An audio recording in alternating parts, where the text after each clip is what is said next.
we're going to learn how to do these sky replacement effects and then elevate them as we move forward. So let's get started. I have 3 videos of landscapes. Some of them are drone shots, while other ones are like stable, shot on a tripod. Apart from that, I got some skies that I will place behind these landscapes.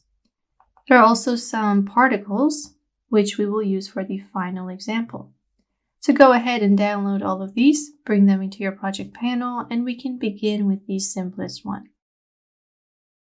So let's grab the video, put it right into the timeline to make a sequence. Now examine your video, and we're just going to cut out the part that we need. So I don't need all 33 seconds. You could keep it all, but it will just be more masking for you. For the sake of the lesson being short, I'm going to grab 10 seconds of this and then cut the excess bits. Now we're going to pull this video 1 layer up. I'm going to rename my sequence real quick, call it Sky Replacement. Underneath this video, you want to put your sky clip, which for me is this one. And first you want to scale it in, right click, set to frame size. All right, now grab your video. I'm just going to change the color real quick. Keep everything organized as we move forward. Grab your top video or your landscape shot, go to motion, start at the beginning of your timeline, then just mask the sky. So grab your pen tool, then select your preview panel. I'm going to push this in here real quick. And then you're going to make your preview panel full screen, which you can do with the key that is set here.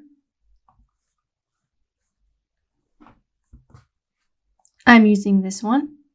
Not sure what this is called, but it's just going to turn that panel full screen. So do that and begin masking out the mountains.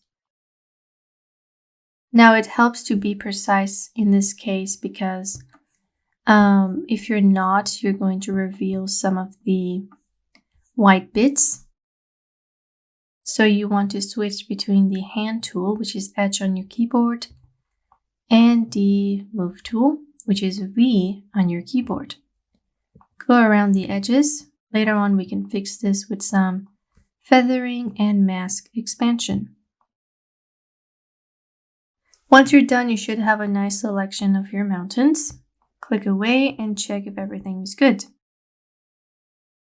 Go onto your video and reduce your feather to 5 and put mask expansion to -5.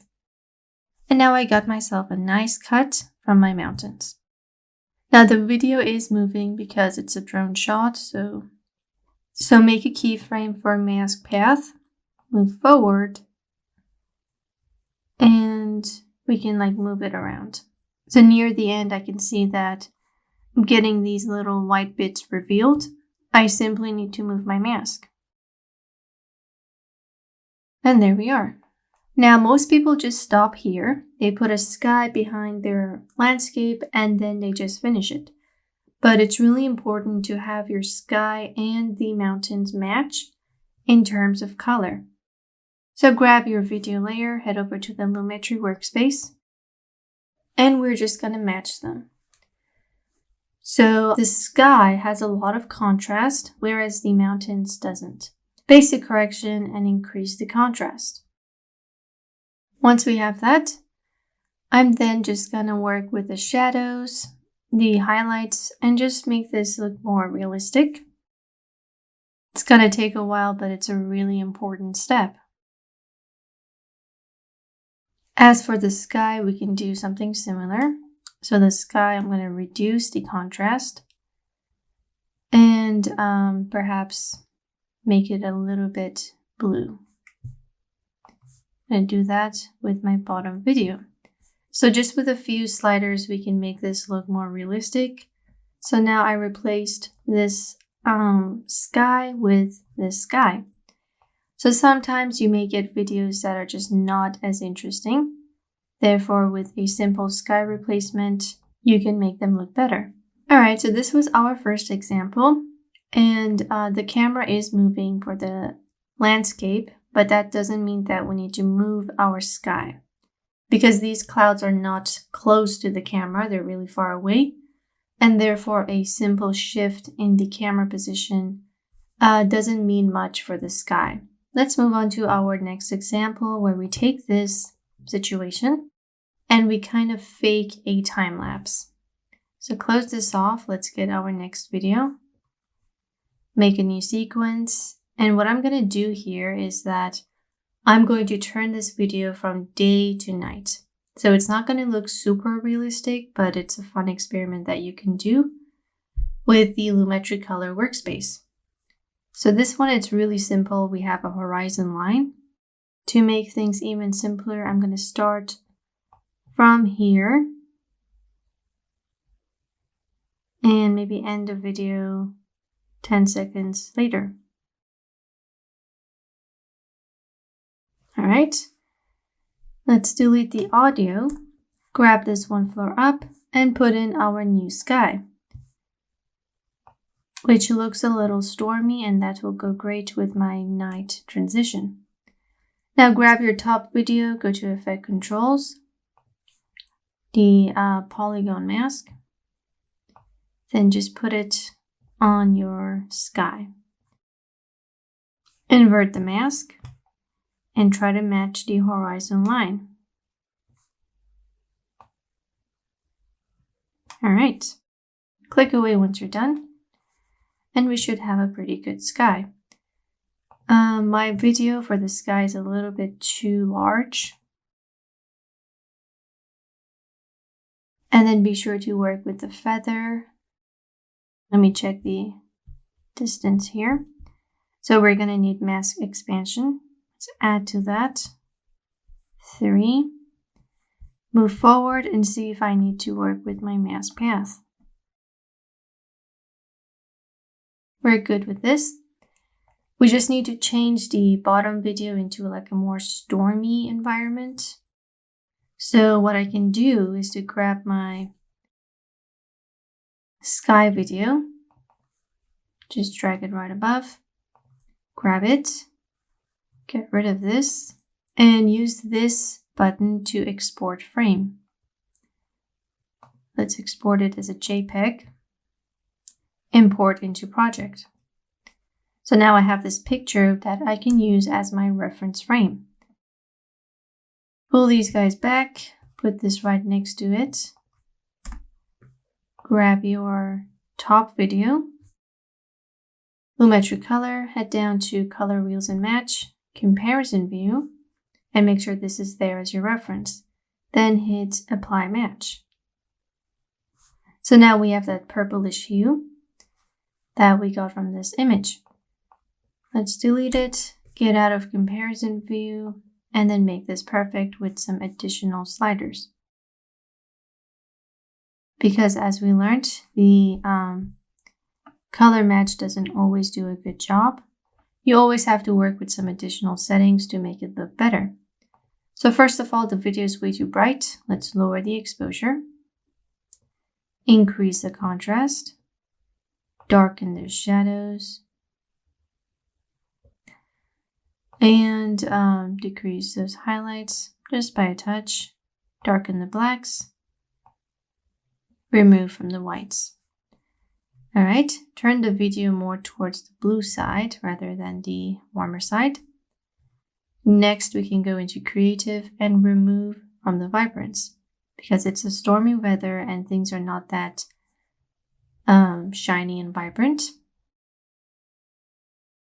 When there is less light, there is less color. So remove from your vibrance and saturation until you're getting a more realistic look. So once I have this, I'm going to play it back, make sure it looks good. And it does. Now the top video is a little too fast compared to the bottom video. So hit R on your keyboard to get the right tool, grab the bottom clip, and we're going to increase the length by slowing the video down. Basically trying to match the speed of this video. So this is a drone shot, and this I believe is like a time lapse. So slow it down until you get a good result. I think we can go a little faster. You can see the percentage here. Let's go with 50.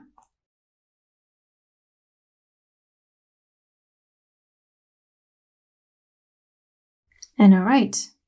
So once I have this, I'm just gonna get my selection tool and we're going to make a new adjustment layer.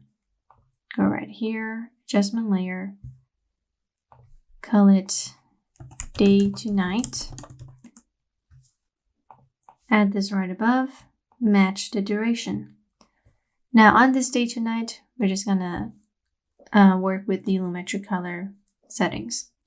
So grab it, and the first thing you want to do is to lower the exposure quite a bit. It is nighttime after all. Lower the saturation because there is less light. Make the video cold. Increase the contrast. Darken the shadows. Decrease the highlights. Darken the blacks. Maybe add a little bit of whites to preserve these lines. Head over to Creative and we want to reduce from the vibrance even more. And now we want to tint it with the color wheels. So shadows, we want to make it really blue.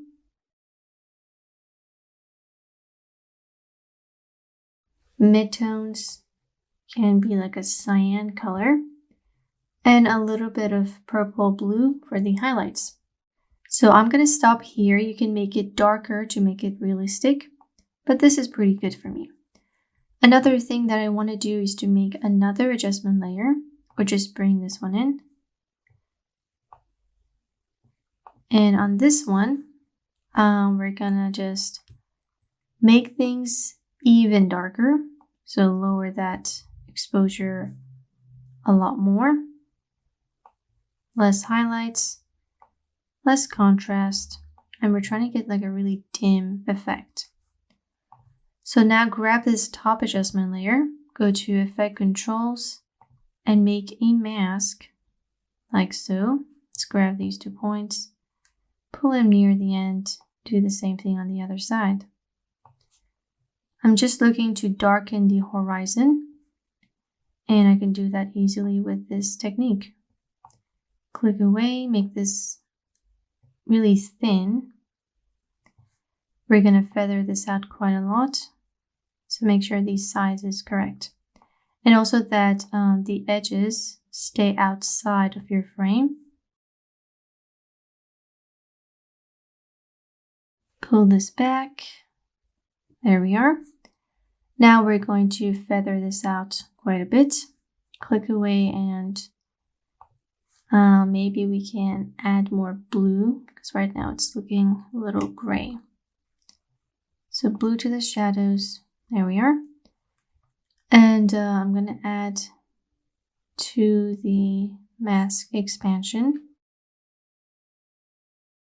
I will change the shape so it kind of extends to the edge of the video. Get this here like this. All right, and then use mask expansion to make it less. Next, I'm just going to remove from the opacity and get a softer look. There we are. So now the horizon goes from looking like this into something like this, which can make it look a lot more realistic because there's a lot of dark clouds on top of the water. And we had to get rid of the sunlight's reflection in the original video. So if needed, you can alter the position of this adjustment layer, but I don't think it moves. The horizon line stays there, so there's no need to do that. Now we're going to head back to the editing workspace I'm just going to do a simple opacity keyframing to have this go from morning into night. So this is our daytime effect, and then I want to transition slowly into my nighttime. So choose where you want the nighttime to happen. Preferably you would want to do it in a slow way, so I'm just going to go halfway through my video. Make a keyframe for opacity at 100%. Or in this case 47 for the top clip. Go to the beginning and make this 0. Do the same thing for your second clip. Let's just go back here and put our playhead where the second keyframe is. Go down here, keyframe for 100%, beginning 0%. So it's going to be morning, and then slowly it will transition into nighttime. Finally, I'll do a simple crossfade transition. Grab them all, Command D, Control D to add the cross dissolve transition. Just delete it from the first bit. I'm going to cut the excess bit here. Do the same thing for the last sky clip. And I have myself a simple day to night animation. I'm going to increase the cross dissolve time and make it look like everything went to sleep. So there is our second effect, and you could do this with night today, but it might get a little difficult if your video is too dark and the resolution is low. So if you do want to do night today, you want to make sure that your video has a high frame rate and the resolution is high as well, so we get more pixels in the video. And that way we can avoid getting noise when we try to make it daytime. So this was our second effect. In the next lesson, we're going to take a look at our third effect, which involves the same thing, changing the sky, but I got a tripod shot. And what I'm going to do is to replace the sky with a galaxy. There we go. I'm going to put galaxy there. And we're also going to put on these particles, which will just sell the magical effect. So I hope you guys enjoyed this part. Let's move on to the next part of this lesson.